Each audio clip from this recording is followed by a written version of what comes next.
everybody, and welcome to the Tuesday Toolbox meeting of adult children of alcoholics in Cobble Hill, Brooklyn. My name is Anne. I'm a Tuesday Toolbox member and an adult child. We're recording our speakers every week because we're hoping others will benefit from hearing these stories from our members. We'd love to hear your comments and questions. Our email address is tuesdaytoolboxaca@gmail.com. Adult Children of Alcoholics is a 12-step program of recovery for people who grew up in an alcoholic or otherwise dysfunctional home. If you'd like to find a meeting in your area, go to adultchildren.org and click on Find a Meeting. This week we're hearing from our friend Nick, who spoke about exercising choice and discernment during the quarantine. Please enjoy. Hi, I'm Nick. I'm an adult child. Hi, Nick. Hey, Nick. Hi. It's good to see everyone. And just double checking, is the audio okay? Everybody can hear me okay? Just double checking that before I go. You sound great, Nick. Yeah, great. Okay. So it's really nice to be here. I got asked only about an hour ago, so I haven't really had time to think about it too much. But I also feel a little bit daunted by giving a qualification in the middle of what's happening in the world. It seems like it's, on the one hand, you don't want everything to simply be about that, the elephant in the living room, but also, it's also hard not to make it about that as well.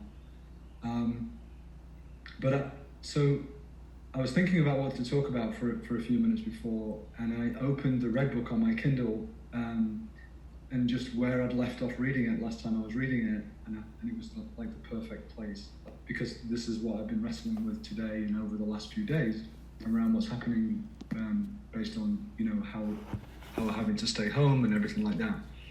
So I'll talk about how it applies to that in a second, but this is what came up when I opened the book.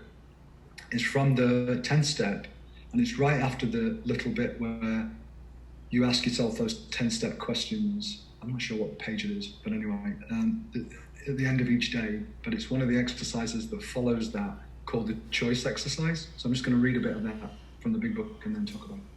Choice exercise. In step 3, we realize that our need or compulsion to control others is a major stumbling block in allowing a loving God or divine presence to work in our lives. In step 10, we revisit this troublesome survival trait. We are not saying that all control is bad. We must have some control, some order in our lives, or risk chaos. However, rigid control can mean death for some ACAs and their loving relationships. If we think about it, we know the difference between compulsive control and practical order in our lives. There is room for spontaneity and imagination in the latter. With step 10, we also realize we have released more of our control, and we're learning the difference between control and discernment. Discernment comes from inside and is the breath of God, guiding us to do the right thing. We know what to do in a given situation when our breathing matches God's breathing. Interesting. In comparison with control, our breathing is often unnatural and short. There is constriction in the body. We feel driven and fixed without a sense of having real choice when we operate from rigid control. We speak without thinking and we feel embarrassed. We then punish ourselves harshly and apologize to others a lot. We hold unpurged resentments. With discernment, we refrain from saying something off color or acting impulsively on a given situation. Discernment means we know who we are. We trust ourselves at last. We can relax and be an actor in life rather than a reactor. In the following exercise, create a continuum of choice ranging from denial to discernment. Place this simple continuum on your refrigerator or at your workstation. Each day, pencil in where you think you are in having real choice in your life. Move the mark around throughout the day if necessary, because we can change our level of control at any time. That is the beautiful nature of choice. We can have choice at any time and back away from rigid control. There are no waiting lines for choice. You are first in line always. And the choice continuum at one end says denial, then some choice, then greater choice, and then discernment. That's that exercise. So the thing I was talking about today, it's amazing. Reading that's always amazing. All the literature is amazing to me, but reading that in the middle of this is an amazing thing to me, because on the one hand, I'm experiencing, we all are, but on the one hand, I'm experiencing so much more controls imposed from without, choicelessness imposed from without. So many choices have been taken away. And on the other hand, there's more chaos and out of controlness, in a sense, certainly emotionally, but also like bubbling under the surface than ever before.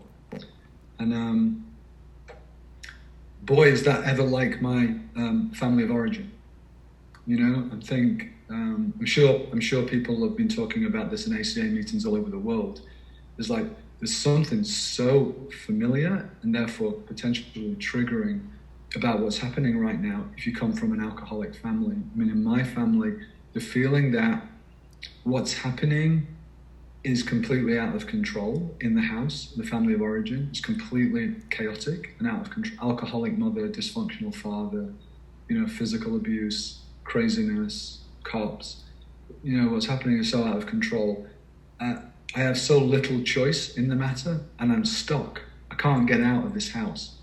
So I remember that feeling so well from being a little kid, of like just counting down the years and then the days until I could get the hell out of that house. I left home at 16 and never went back. And but just remember, you know, being 14, 15, you know, thinking, any day now I can get out of here. I can just get out of here. And the feeling of being trapped, you know, in that house and not being able to get out. And so, you know, the whole reality now for me, you know, of living with more limited choices and being, quote, confined, I suppose, to a large extent, and choices about where to go and who to meet and who to spend time with or not spend time with. You know, some really, really difficult choices. In my life, I've had to make some really difficult choices, like all of us, I think, about who to have any social contact with at all. You know, it's painful, and some painful choices. And I don't, you know, the way I would fill out that continuum chart and the way I would think about choice versus discernment in my life in ACA before what's happening now, I would be having a different conversation now and be saying, yeah, I've gotten so much better at navigating that overly rigid, because I became very controlling as a consequence of my childhood home. So I had to, that was a big part of my bottom, was overly controlling. And I started to get a handle on that. I worked the program. I started to be able to really let go and be more discerning, take a breath, tune into what God wants, you know, give it space, not try and grip onto the outcome so tightly, catch myself when I was moving into control, over control, you know.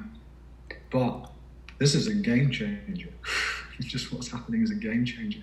And I feel as if I'm operating, sure, like everybody, in just unprecedented territory, emotional territory, in terms of like these losses of control, losses of choice, sense of impending chaos, sense of ambiguity of what's happening. So just to say that out loud, you know, the confines of that idea have become much, much narrower. And so, but I guess the solution is the same, just on a more magnified or elevated level, or constrained level maybe, is the same. It's like, okay, what, you know, it's like the serenity prayer. It's like, what do I have choice over here? What, you know, okay, I've got a same thing as I would do before. I've got to sort of tune into the reality, see reality as it is, not as I want it to be. See reality as it is. Tune into that. Be present with it, which I've learned in this program and others. You know, be realistic about what's really happening. Have faith, and then see what choices I do have in the situation, and where I can exercise discernment in the situation, and where, you know, the serenity to accept the things I can't change, courage to change the things I can, wisdom to know the difference. You know, to really say, you know, what on a daily and almost hourly basis, you know, what are the real choices that are in front of me? How can I exercise discernment? And so, you know, doing yoga is better than binge watching. For me, better than binge watching a violent show on Netflix. You know, that's like an exercise choice there. reaching out to somebody and talking it through when I feel bad versus isolating with it. That's a choice, and I can exercise discernment on who to call, and call somebody that can help and not somebody who will make it worse. It's somebody who will escalate my sense of panic or something like that. So it's the same, but it's perhaps, to me, sometimes it feels like prison. Sometimes it feels like, I can imagine how, I've never been to prison, but I've heard people talk about, how many degrees of freedom you've got in prison, is sort of comes from within. I've heard people talk about that, it's because all of the external freedoms are taken away. You have to lean on your internal freedoms, freedom about how you use your mind, freedom about what you think about, how you use your imagination and your attitudes, and how you interact with, the other person that's with you in the cage. So I think it's been thinking about that a lot, and just knowing, parenting into that, knowing when I'm triggered, knowing when I'm just doing a time check. Is there a timekeeper who's going to give me any kind of warning or something? Hey, I forgot to do that, Nick, but a few more minutes would be great. Thanks. A few more minutes. Okay. I'm nearly finished. Yeah. So just parenting into that as well is obviously the loving parent is the one who's trying to be discerning, who's trying to be realistic about what choices are available. But also I think parenting into knowing that this is a very triggering situation for everybody, but adult children, man, there's so many triggers packed into it for me. And just really parenting that, like on an hour by hour basis. Okay, here's fear. Okay, here's anger. Okay, here's, really naming those emotions and knowing that they're there, and knowing that the kid's activated, and knowing that there is, we're, even if you're living alone, you're in isolation with with all of your inner characters. Even if you're alone, you can't pass the disease on to your loving parent, or maybe, if you get it, they get it, however that works. But really leaning into discernment about, I'm triggered, there's emotional stuff coming up for me. Let me bring my inner loving parent into that and try and get some help with that. There's discernment in that. That's choice. That's choiceful as well. This program, I think, gives us the choice to say, I am triggered. Let me bring in the inner loving parent to help with that.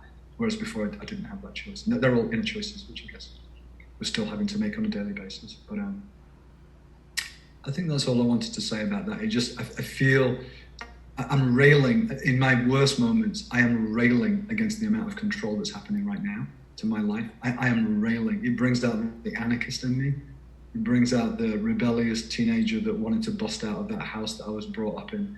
I'm so in touch with the desire to just, open the front door and go, fuck it, I'm out. I'm going to go do X, Y, Z, and run. I'm going to run. I'm going to whatever. And that's my job to work with that, and I've got to take care of him, and exercise discernment about being safe in all of that. Thanks for letting me share.